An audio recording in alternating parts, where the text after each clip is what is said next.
હે guys, good morning, welcome back to my new vlog. I hope તમે બધા મજામાં જ હશો. તો ગાઈસ, આજે હું કરણ અને અમારી સાથે પેપુ આજે તો ઘણા દિવસ પછી આવ્યો છે વ્લોગમાં ગાઈસ.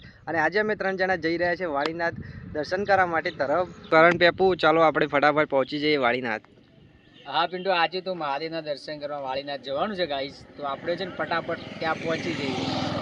તો ચાલો મહેશભાઈ, ત્યાં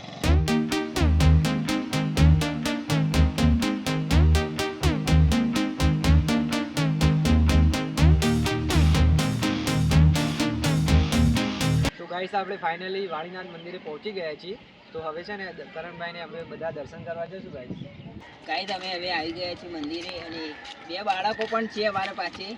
હા ગાઈસ, જો આપણા જોડે 2 નાના બાળકો પણ છે ફરવા માટે. તો ચાલો મંદિરમાં સીધા પહોંચી જઈએ.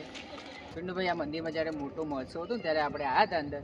ત્યાં તો ગાઈસ છે ત્યાં સુધીને એટલું સરસ આયોજન હતું ને તો ના પૂછો એવી વાત. આમ સરસ બધી રીતે એકદમ ફાઇન વસ્તુઓ અહીંયા બનાવી હતી અને આયોજન પણ એટલું મસ્ત હતું ગાઈસ.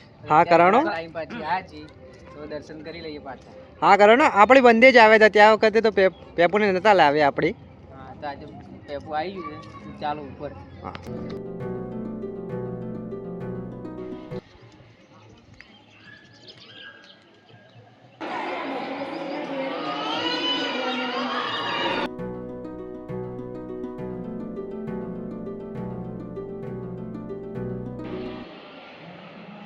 તો ગાઈસ, ફાઇનલી આપણે દર્શન કરીને આવ્યા છે. એકદમ સરસ મજા આવે એવું લોકેશન છે ગાઈસ. તમે પણ આવો. શું કહો પેપુ? તો આપણે કરણ પિન્ટુ મજા આવી હોય તો બસ. હા તો કરણભાઈ, ચાલો છે ને આપણે હવે ફરીએ. એકદમ બેસ્ટ લોકેશન છે ગાઈસ અહીંયા. તો તમે પણ આવજો. અને ગાઈસ છે ને મંદિરની આજુબાજુ છે ને ચારે તરફ જાળી લગાવવામાં આવી છે ગાઈસ, કારણ કે છે ને પ્રદૂષણ ના આવે અંદર અને ખરાબ એવું માની લો કે પક્ષીઓ ના આવે ગાઈસ, એટલે ખરાબ ના થાય અંદર.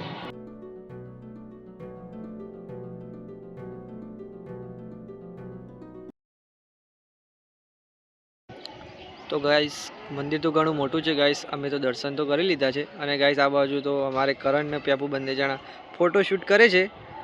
કેટલા ફોટા પાડશો પેપુ? એવું છે એમ? તો ગાઈસ, અમારે તો કરણ ને પેપુ બે છે ને ફોટા જ પાડ કરે છે. અમે જ્યાં ફરવા જઈએ ને ત્યાં ફોટા પાડતા હોઈએ છીએ. ફોટા જ પાડવા પડે, યાદગીરી રહે કે આપણે.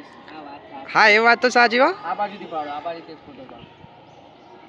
પિન્ટુ, ફોટા તો પાડી રહ્યા છે આપણે. હવે છે ને મંદિરની પેલી બાજુ પણ જઈએ. મંદિરના હા ગાઈસ, મંદિર બહુ મોટું છે. અહીંયા તમે જુઓ ને, ઊંચાઈ પણ એટલી છે અને મંદિર પણ એટલું મોટું છે અને સામે નાનું ગાર્ડન પણ સારું જ છે.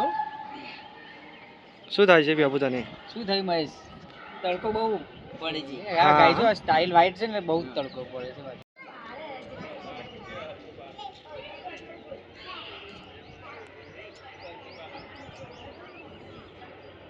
પેપુ છે ને આપણે હવે બગીચા તરફ જઈએ.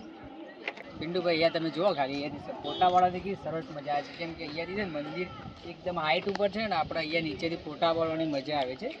અને મહેશ, ગાર્ડનમાં તો જવાની મનાઈ લખી છે ને? જવાનું નથી ભાઈ. અરે હા પેપુ, અહીંયા તો બોર્ડ માર્યું છે કે બગીચાની અંદર કોઈએ પ્રવેશ કરવો નહીં. તો હવે આપણે નથી જવું અંદર. તો દર્શન કરી લેતા છે. એકદમ ફરવામાં બેસ્ટ લોકેશન છે ગાઈસ. સરસ મજા આવે એવું છે પેપુ. મજા આવી ને? મજા બહુ આવી. ફરવાનું સારું છે, શાંત વાતાવરણ છે ને ગાઈસ, એટલે ફરવામાં એકદમ એન્જોય પડી જાય છે. અમે જમવા ગયા પણ કંઈ મળ્યું ના. આ વાત તો પેપુ સાચી છે, પણ છે ને આપણે ટાઈમ વગર આવીએ ને એટલે પેપુ એવું હોય છે ને, એનો પણ સમય હોય પેપુ, એટલે આપણે થોડા લેટ પડી જાય, બીજું કાંઈ નહીં. તો ફાઇનલી ગાઈઝ, અમે મહાદેવના દર્શન કરીને આવી ગયા છીએ. અને ગાઈઝ, આજનો વ્લોગ અમે એન્ડ કરી છીએ. આજનો વ્લોગ સારો લાગે તો લાઈક કરજો, શેર કરજો અને સબસ્ક્રાઈબ કરવાનું ભૂલતા નહીં. અને કમેન્ટમાં હર હર મહાદેવ જરૂરથી લખજો ગાઈઝ.